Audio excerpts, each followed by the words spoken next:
BJP ಸರ್ಕಾರ ಸುಳ್ಳು ಹೇಳಿ ಮತ ಪಡೆದುಕೊಂಡಿದೆ. ಇದನ್ನ ನಿತಿನ್ ಗಡ್ಕರಿ, ಈಶ್ವರಪ್ಪ ಒಪ್ಪಿಕೊಂಡಿರೋದು ಗೊತ್ತಿದೆ. ಈ ಬಾರಿ ನಡೆಯುತ್ತಿರೋ ಚುನಾವಣೆಯಲ್ಲಿ ಹೊಸ ಸರ್ಕಾರದ ಮೂಲಕ ದೇಶಕ್ಕೆ ಹೊಸ ವರ್ಷ ಬರಲಿದೆ ಅಂತ ಜಲಸಂಪನ್ಮೂಲ ಸಚಿವ ಡಿಕೆ ಶಿವಕುಮಾರ್ ಹೇಳಿದ್ದಾರೆ.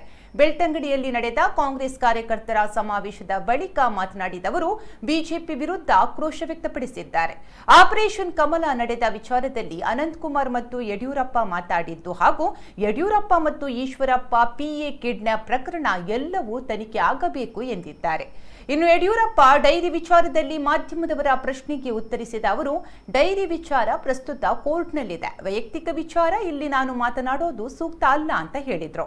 ಇನ್ನು ಕೇರಳದ ವಯನಾಡಿನಲ್ಲಿ ರಾಹುಲ್ ಗಾಂಧಿ ಸ್ಪರ್ಧೆ ವಿಚಾರಕ್ಕೆ ಸಂಬಂಧಪಟ್ಟಂತೆ ಸ್ಪಷ್ಟನೆ ನೀಡಿದ್ದ ಡಿಕೆಶಿ, ರಾಹುಲ್ ಗಾಂಧಿ ಅಲ್ಲಿ ಸ್ಪರ್ಧಿಸೋದು ಸೂಕ್ತ ಎಂದ ಅವರು, ಎಡಪಕ್ಷಗಳ ವಿರುದ್ಧ ಸ್ಪರ್ಧೆ ಸರಿ ಕಾಣುತ್ತಾ ಅನ್ನೋ ಪ್ರಶ್ನೆಗೆ ಉತ್ತರಿಸಲು ನಿರಾಕರಿಸಿ ಅದರ ಬಗ್ಗೆ ಕೇಂದ್ರದ ವರಿಷ್ಠರು ಪ್ರತಿಕ್ರಿಯೆ ನೀಡುತ್ತಾರೆ ಅಂತ ಹೇಳಿದ್ದಾರೆ.